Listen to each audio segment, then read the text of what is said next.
ఎందుకు జరుగుతూ ఉంది ఈ రాష్ట్రంలో అంటే, తెలంగాణ రాష్ట్రం వచ్చిన సమయంలో కూడా అక్క చెప్పిన అస్త్రశస్త్రాలన్నీ మరొకసారి సభాముఖంగా నేను చెప్తున్నా, 44 కిలోలు లేనటువంటి ఈ బాహుబలిని, ఈ బక్కపల్చని బాహుబలి చేసింది ఎవరంటే ఆ కట్టప్పలందరూ కూడా మనమే, మంది ఎవరు కాదు. ఇదివరకు నేను చాలాసార్లు చెప్తున్నా, మరొకసారి చెప్తున్నా. కానీ పార్ట్ బాహుబలి కూడా ఒకటి ఉంటుంది, అన్న విషయం తెలుస్తుంది. బాహుబలిని ఎందుకు చంపిండు కట్టప్పని చరిత్రలో ఒక అంశమై ఉంటుంది, ఒక ఆసక్తికరమైన అంశం ఉంటుంది. ఇవాళ తెలంగాణలో కూడా నిన్ను తెలంగాణ రాష్ట్రం కోసం పాలక పార్టీ నుంచి వచ్చినావు కనుక 10 మందిని దగ్గరేసుకొని పోగేస్తామేమో నువ్వు ఎట్లా వచ్చినామో, తెలంగాణ రాష్ట్రం అంశం పరిపూర్తి అయిన తర్వాత అట్టడి వర్గాల రాజ్యాధికార కాంక్ష కోసం ఏనాడు ఎమ్మెల్యే ముఖం ఉన్నటువంటి వాళ్ళం, జెడ్పీటీసీలు ఎంపీటీసీలు కానటువంటి వాళ్ళం, ఏనాడు అధికారంలో భాగస్వామ్యం కానటువంటి వాళ్ళం ఖచ్చితంగా వస్తాం.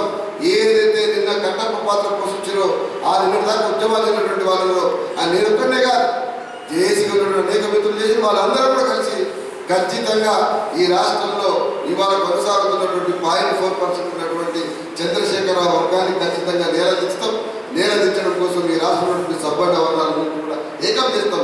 ఆ ప్రయత్నంలో తెలంగాణ ఉద్యోగం 2 సంవత్సరాలుగా జూన్ 2015 నేనే నాకు ప్రారంభమైతే ఇప్పటి వరకు నాన్ స్టాప్ కంటిన్యూస్గా తిరుగుతూనే ఉన్న ఒక ప్రయత్నం చేసిన రాష్ట్రం మొత్తం తిరిగిన తర్వాత ఒక అద్భుతమైన వాతావరణం వచ్చింది. ఉద్యమకారుల చరిత్ర రికార్డు చేసినాం, ప్రజల దగ్గరికి పోయినాం, ఎక్కడ ఉద్యమకారుడికి అన్యాయం జరిగినా కూడా పోయినాం, మాట్లాడినాం. అదేవిధంగా తెలంగాణలో సబ్బండ వర్గాలు ఏకం చేసే ప్రయత్నంలో ఒక వాతావరణం నుంచి ఇవాళ జూన్ 2వ తారీఖున ఇవాళ కేసీఆర్ చెప్తున్నటువంటి తన ఇంటి పార్టీకి ప్రత్యామ్నాయంగా ఈ రాష్ట్రంలో ఉన్నటువంటి అన్ని కులాలను, అన్ని వర్గాలను, రెడ్లు కానీ వెనమలు కానీ ఎవరైనా కానీ వాళ్ళ యొక్క నిజాయితీగా ఉన్నటువంటి అధికారానికి వచ్చే అవకాశం ఎంతుందో దాన్ని దృష్టి పెట్టుకుని అందరినీ కూడా ఇంప్లిమెంట్ చేసే పద్ధతిలో మా ఎస్సీబీసీలకు పెద్దపీట వేసే పద్ధతిలో ఉంటాం, ఉద్యమకారులకు పెద్దపీట వేసే పద్ధతిలో ఉంటాం. ఖచ్చితంగా ముందుకు వెళ్తాం.